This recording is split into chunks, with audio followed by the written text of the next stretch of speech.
Hey, I'm Zach. And I'm Jesse. Thank you, everybody, for joining us this week on Tesla Time News. Episode 23.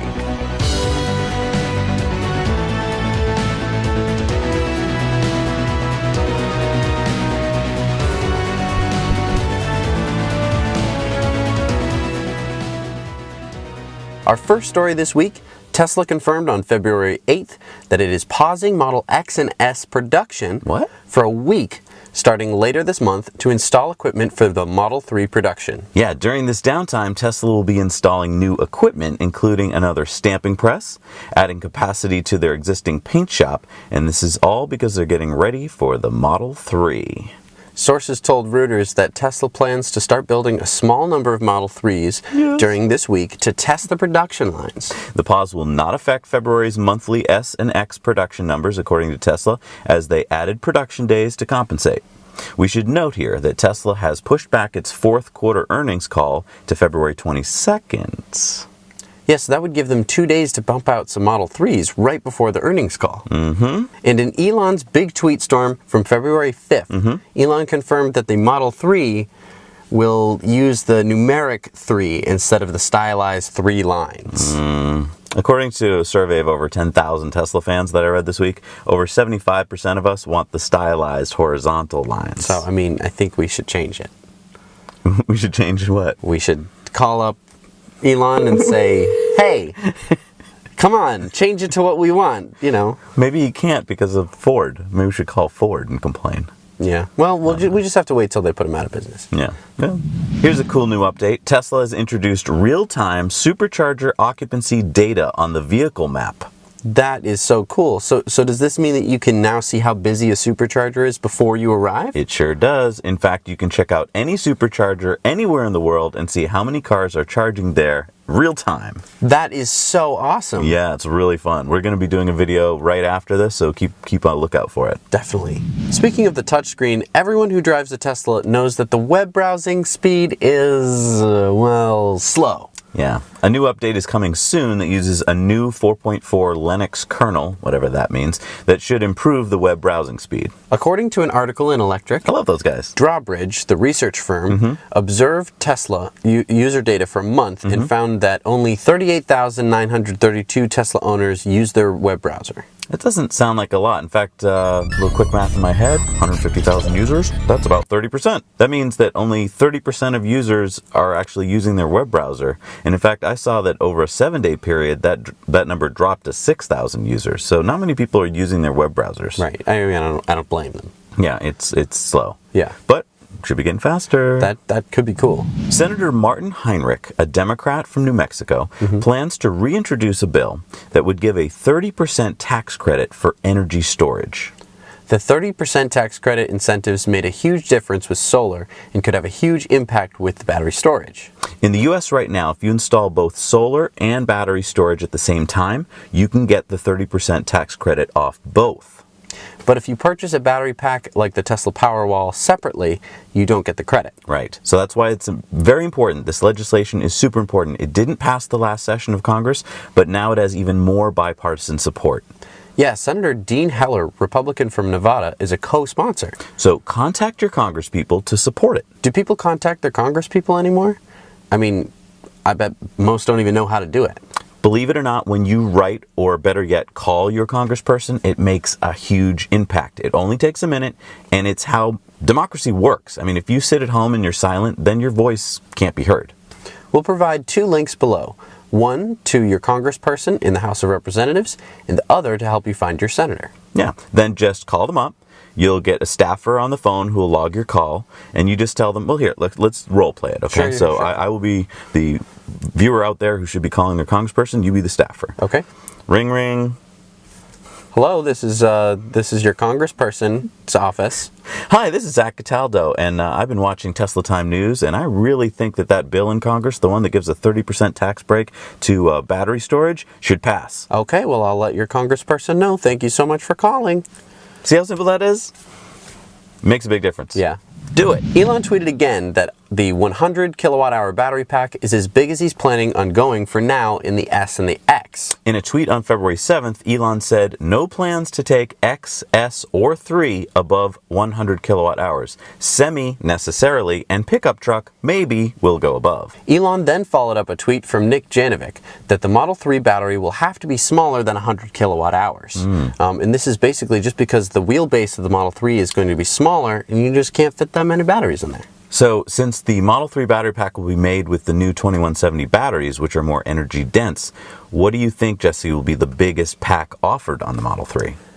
I'm thinking probably somewhere between Like a 90, maybe? 80, 90, that sort of area. Obviously, it will get you further because it's going to be a smaller car. It'll be lighter, and so your range won't suffer. It's just the amount of energy you've stored in it. So, Right.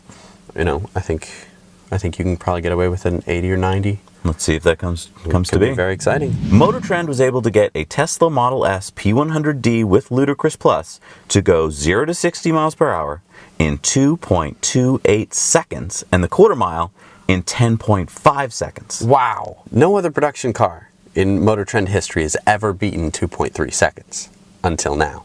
So explain this acceleration chart that we're seeing here. So I see all these squiggly lines. I don't quite understand it. So this is the acceleration that you are getting off the line, basically, and as you're accelerating forward. Now, the interesting thing in what they talk about in Motor Trend is not just the acceleration, but the jerk or the impulse. So if you take velocity and you take the derivative of velocity, you get acceleration. And if you take the derivative of acceleration, you get impulse. What is that? So impulse is basically the change in acceleration. So you see the chart how there's a very steep curve to begin with. That is the impulse, the change in acceleration. And you that's feel what that you as a feel. jerk? That's the jerk, yeah. Oh. That's the change in an acceleration. Because, acceleration can just sort of feel like gravity. We're experiencing it right now. I take something and I drop it, and that's acceleration. Gotcha. But jerk is a change in acceleration. It would be like if you were, I'm just floating around, and then gravity, boom, it's that. I see. So that's why the lines on the chart are so right, and that's what you feel when you're in a Tesla. You feel the jerk. It's not only that you about are the a jerk. acceleration. It's that you're in a car that's jerking you around. Right. Well, Gotcha. you might be a jerk. You could be a Who jerk. knows?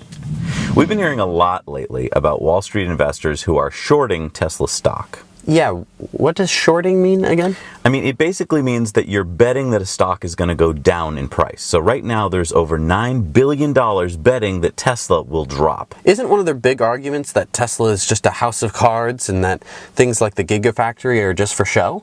Yeah, there are people out there who don't understand how Tesla is changing the game. But if the Gigafactory is fake, then it's an awfully big fake, because we just found out this week that Tesla and Panasonic have spent over $1 billion on construction so far at the Gigafactory in Nevada. Some of the permits pulled revealed interesting construction projects, including a microgrid lab, a nitrogen yard, and a thermal energy storage tank. Isn't that cool? Tesla has paid $5.58 million in permit fees to Story County, Nevada, for the permits to build all those things. And that's a lot of money for such a small county. Absolutely. On February 5th, 97 companies, including Apple, Facebook, Google, Microsoft, Netflix, Twitter, and Uber, filed an amicus brief in the federal court case led by Minnesota and Washington State to oppose the Trump administration's immigration executive order.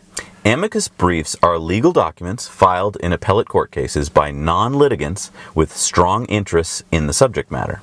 But why is this a Tesla story? Because on the following day, February 6th, Tesla and SpaceX, along with 30 more companies, joined the amicus brief. Did you know that 200 of the Fortune 500 companies were founded by immigrants or their children? So, it's almost like... It's almost like this country was founded by immigrants. By immigrants. Huh. Hey, you know who is included in that? Who? Elon. Elon's an immigrant. Yeah. That's true. Isn't that funny? That's a good point. If the Trump administration gets its way, a new border tax could make a lot of cars more expensive. Researcher Baum and Associates, LLC, estimated that most car manufacturers would have to raise the price of their vehicles by thousands of dollars to make up for the tax. That's because most car manufacturers in the U.S. make much of the cars and its parts outside the U.S., which would trigger the tax. So as I look at this chart here, Jesse, I don't see Tesla. Keep looking. Let's see, Jaguar, Volvo, Mercedes, they all get hit hard. Toyota, Nissan. Wait, there's Tesla. Why is it at the bottom? That's a good thing. You see, because Teslas are made right here in the U.S., the tax, if implemented, wouldn't affect them. That's awesome. Yeah. Wow. So bring it on. Bring on the border tax. Bring on the tax. Did you know that you can use a Tesla to go really fast? I did know that. Did you know that a Tesla can be a police car? I mean, I would assume so, yeah. Well, I bet you didn't know that you can use a Model X as a tractor. As a tractor, like a tractor beam? No, as a tractor on a farm.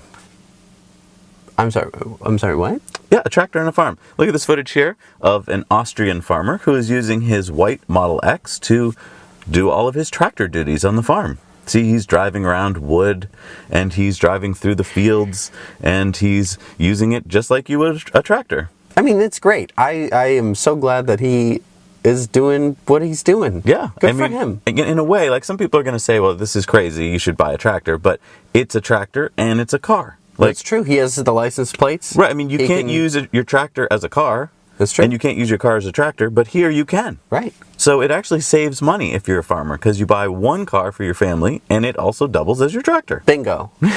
We've solved the problem. Nailed it. Yes. According to Audi's Chief of Sales and Marketing, Dietmar Wagenreiter, Audi's new e-tron Quattro will be the first real premium electric SUV. Isn't that exciting? I mean, a luxury electric SUV. I can't wait. What are you talking about? We're sitting in the first luxury electric SUV. That's not possible. The e-tron won't even be coming out until 2018. But the Model X is a premium electric SUV. I don't think it is because Dietmar said this at the Detroit Motor Show, and Audi is owned by VW, and they never lie. In a related story, we've all heard by now that Volkswagen has admitted guilt and was forced to pay $2 billion as part of its settlement over Dieselgate. VW has now unveiled some of its plans for how it will spend that money. They'll be installing 300 plus charging stations, which are level 2 or DC fast chargers, in approximately 15 metro areas in the US. And they're going to be developing a high-speed cross-country network consisting of 200 plus stations, which will be DC fast chargers. VW will make 4 $500 million investments into Electrify America every 30 months, and it must obtain approval from CARB and the EPA before spending the money. The first stations will be installed in 2017, according to the company, and in total, VW has agreed to spend up to $25 billion in the United States to address claims from owners, environmental regulators, the U.S. states, and dealers, and they have offered to buy back about 500,000 polluting vehicles. Wow. According to a recent survey from Altman Valandri and Company, 60% of more than 2,500 American drivers that were surveyed said they were unaware of electric cars. Yeah, the survey found that 80% of people surveyed had never ridden in one, let alone driven one. I mean, this survey to me is a big deal because it shows that if you're watching the show right now, you're one of the small percentage of people that knows about electric vehicles, knows how important they are. Most people in the U.S. don't even know they really exist. Right. And so think about that for a second. We've talked about cell phones before. Imagine if we were talking about cell phones on the show and most Americans hadn't heard of cell phones yet. Right.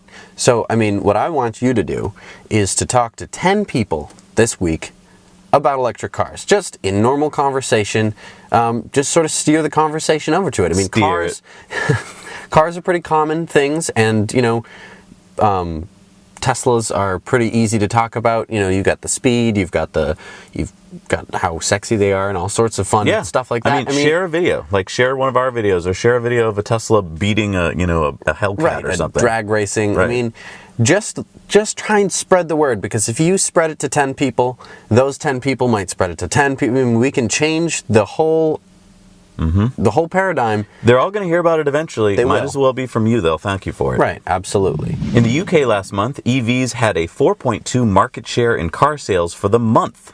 That's the highest market share ever in the UK. Yeah, and diesel car sales were down 4.3%. Wow. So we're going to handle this next story in depth, or out of our depth. Out of our depth. Which you're probably going to want to see. It's about the Chevy Bolt driving autonomously, so go check it out over there. Right here. Oh yeah, right there. So every week we take a comment or two from a viewer that we think was interesting, and we bring it up on the show. So this week's comment comes from Cicero Fernandez. So Cicero says, Zach and Jesse, 8 people die every day in Delhi due to pollution. I'm from India, and I wish to know, is Tesla making any progress in my country? I'm a pro-Tesla fan. Its renewable energy solutions are revolutionary. Since we have a big pollution problem here, I wish Tesla had opened up a gigafactory here, as the price of solar panels and battery would drop drastically. I thought if you'd help me spread this news, it would help. And so then... Good for you, Cicero. That's awesome. So thank you so much for commenting and caring about other people. Yeah. Who, live near you. And I mean, it's such a what a huge problem pollution is. Yes. 8 people a day. That's just sad. It's so sad that it's all caused by pollution. And problems that we can solve. Problems that we can totally solve. And I know Elon wants to get into India. I know he's talked before about wanting to put the supercharger network throughout India. So do we have any word on what he's doing? So, luckily, one of the responses is from Rajiv Reddy, and he says, read a column in Times of India. Elon responded to someone on Twitter saying that they're planning on opening up a showroom here in India summer of this year. Wow, yeah, so I mean, that's pretty amazing. That's only a few months away. Right. Opening a showroom is a good first step. It's kind of how Tesla does things. They put a showroom first, right, and then maybe people a service center. People are going to start buying some cars, and then superchargers, and then it's basically a Tesla place. And then it just blows up. Boom. So, I mean, I think the good news is that the first step has happened, which means that, and Elon moves quickly. Yeah. So, I mean, I think once that happens, it's not like most companies where they put their toe in the water and then nothing happens. I think once you get a showroom, things are going to happen fast. So, I'm very excited for India. Yes. I'm very excited for the whole world. And it takes people like you pushing for this to happen. So, I mean, keep pushing, keep talking about it. Keep tweeting at him. And we're going to keep talking about it too, because India is a huge market, and they could totally benefit from being there. And I mean, opening a gigafactory there would be amazing. It'd be super great. So we like to cover all the new superchargers that are going in around the world. And what have we got going in this week, Jess? All right, so this week in Klamath Falls, Oregon, they are starting construction on a supercharger. Nice. So if you're interested, head on down. Take some video, take some photos of sort of what's going on around there. We all know what a supercharger looks like, so it's not going to be a big surprise. But show us the amenities. Show us what's around, you know, and stuff like that.